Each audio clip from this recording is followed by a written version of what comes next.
Hey friends, welcome to Post to Post. It's Neil here, coming at you with some playoff talk. It's that time of year again, and I like to look at what ifs basically leading up until the end of the season. Most teams have 5-7 games left in the season, so we're right at the finish line for the regular season. So I thought we'd take a look at the standings and kind of see if the playoffs started today or if the season ended today, who would play each other. It's kind of a ridiculous exercise because it becomes completely meaningless like tomorrow or actually tonight after the game's over, because things will switch around and stuff as far as the standings. But it's still interesting to look at because there's still some strong possibilities of matchups. So I'm going to go through them and give my thoughts on how each series could possibly be. But I guess at the end of the day, I haven't really watched a lot of hockey this season, and I've been vocal about that on the channel. So this is a bit of a transition period for me this year where I haven't been excited all year. I got to watch a couple of games in person, which helped my excitement, and now I'm starting to really get back into hockey this year leading up to the playoffs. So I'm very genuinely excited to talk about these matchups and actually watch them regardless of who plays who. So I've got them written down here, and we'll start in the East, and we'll kind of walk our way through each matchup or potential matchup if the playoffs started today, but also look at the point total of teams just outside the wildcard positions in the bubble. How much are these positions going to change in the wildcard positions, and how, even within the divisions, can things move around? We'll take a look at that, but first let's discuss the matchups. So, as is right now, as I'm filming this, Boston would play Pittsburgh. Boston in the first position in the Eastern Conference, and then Pittsburgh in the, I guess technically last wildcard position, or 8th if you want to do the 1 to 8 kind of thing. So that would be, I think that would be an awesome series, battle of the yellow and gold, or the yellow and black rather. And I think both teams match up pretty interesting to one another. They faced each other in the past, and it's always been pretty good hockey. Even if it's, even regular season hockey between Boston and Pittsburgh has always been good. They had a really good game a couple of nights ago, actually, that was awesome. And yeah, I think this would be one of the ones that would be top tier for me that I would want to watch. Now, obviously, there's such a drastic point discrepancy where Boston's got like 125 or something like that as I'm filming it, and Pittsburgh's fighting for that last spot in the wildcard position. But I think it would still be a closer series than the regular season points dictate. I don't think it would be a simple sweep by Boston. I think it would be a lot closer, maybe a 6-game series, I'm thinking. So that gives my my thumbs up, my stamp of approval. I'd be excited for that one. The next possibility is the Carolina Hurricanes, which are in second position, technically in the East, so they would play the 7th team, or the first wildcard position, and currently that is the Islanders. Carolina and the Islanders are both two teams that I don't dislike. In fact, I would like to see them both have success, so this would be a difficult one for me to kind of pick who I'm cheering for. I think it would be Carolina, but I wouldn't be that disappointed if the Islanders won. And I guess maybe just to take a step back, if Boston were to play Pittsburgh, I would, part of me wants to cheer for Boston a little bit because I know they're kind of running up on Bergeron's time there and some other things. So they don't have a lot of time on the clock, I guess, long term. Whereas Pittsburgh, I guess, is kind of in the same position, but they've already really had quite a bit of success. So I guess Boston has too at that one year, but still, I would think I would cheer for Boston. As crazy as that seems as a Canadiens fan, I would think I would cheer for Boston in that series. Okay, back to the Carolina versus the Islanders series. Yeah, that would be an excellent series. As far as a prediction, I could pick who I want to win, maybe a little bit Carolina by a little bit, like I said earlier. But as far as a prediction, I would have to say I don't know. I think the Islanders are one of those teams that could surprise you, where Carolina would be the easy favorite, but I think the Islanders could surprise really any team that they face. So that's a difficult one. I think logic dictates that the Carolina would be the safe prediction there.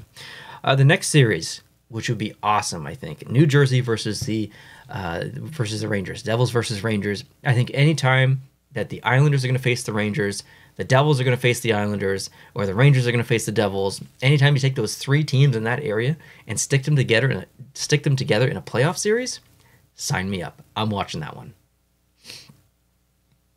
So the Devils and the Rangers would be an incredible series, and they're very close in points, which we'll discuss later on, but that would be an amazing series. I don't even know. I would be cheering for the Rangers, 100% cheering for the Rangers, but I love a bit of an underdog story, and the Devils are definitely a bit of an underdog story these past, I don't know, 5, 6, 10 years maybe. So I think I would be not too disappointed if the Devils won for sure.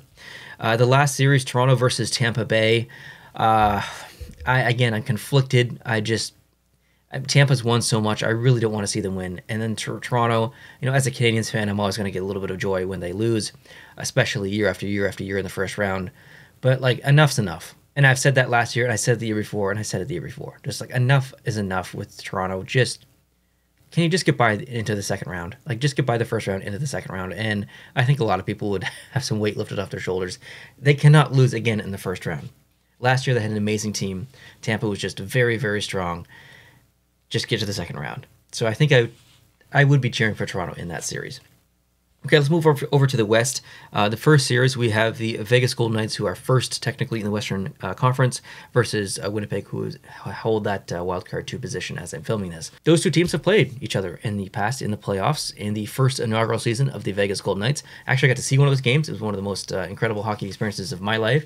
So I think I know that would be good hockey. Obviously, different lineups, and the rosters aren't the same, but still, it would be amazing hockey. I would be cheering for Winnipeg in this one because they would be the underdog Canadian team. And Vegas already went to the finals and they couldn't get it done. So I would be cheering for Vegas, or for Winnipeg here rather.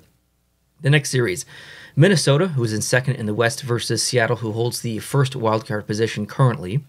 And that's a really difficult one for me to decide who to cheer for. I would watch that one. I would watch every single one of those games. Number one, because I like Minnesota, but number two, because I want to see Seattle in the playoffs for the first time in franchise history. So I'm really conflicted of who I would cheer for, or even predict. To be completely honest, I think that Seattle. I love that kind of Cinderella underdog, new kid in town kind of story, but Minnesota has just been through the ringers these past 20 years, and I would just love to see them have deep success and go all the way.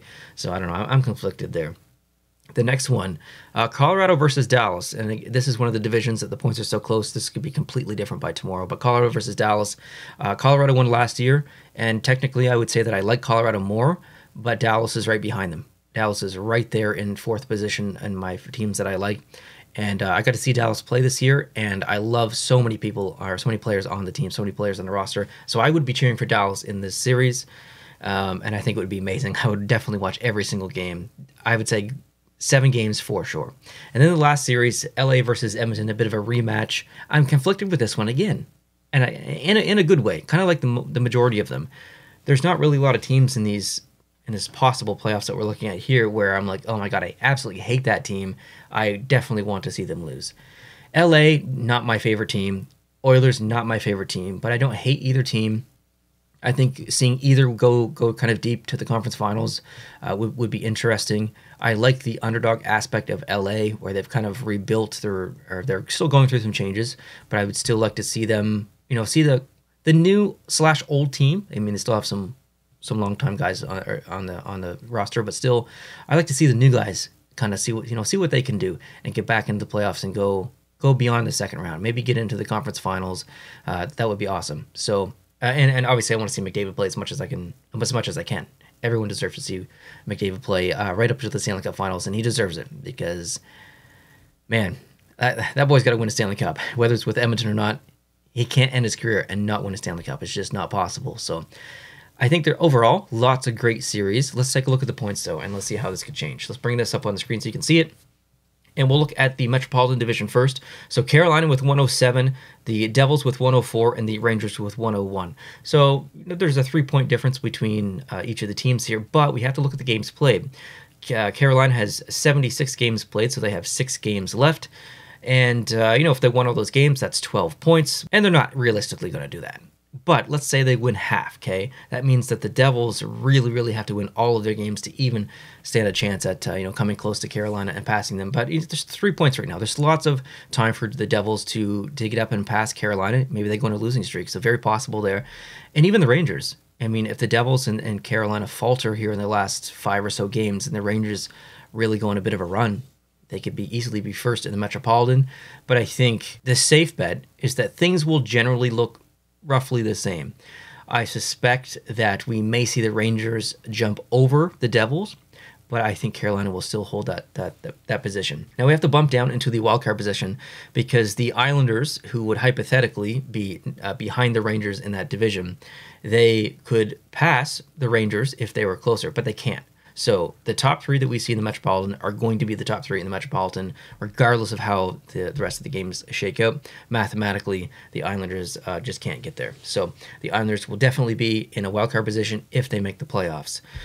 The Atlantic Division, we've got Boston at 125. They shall not be caught.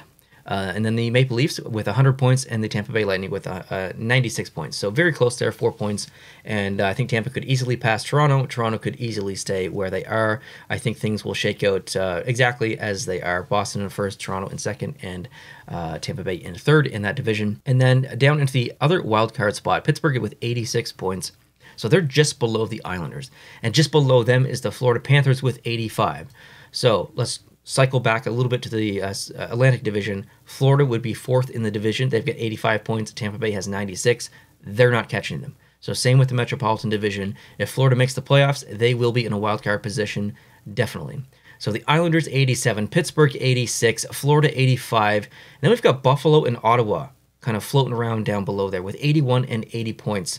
Mathematically, still very possible that they could, not very possible, still possible that they could make the playoffs into the wildcard position, although quite unlikely. Now, Buffalo has 75 games played, which means they have, I think, 7 games, which is more than, I think, anyone in the actual conference. So if they won 6 games, they would go from 86 to 87 points, and they would be in the first wildcard position.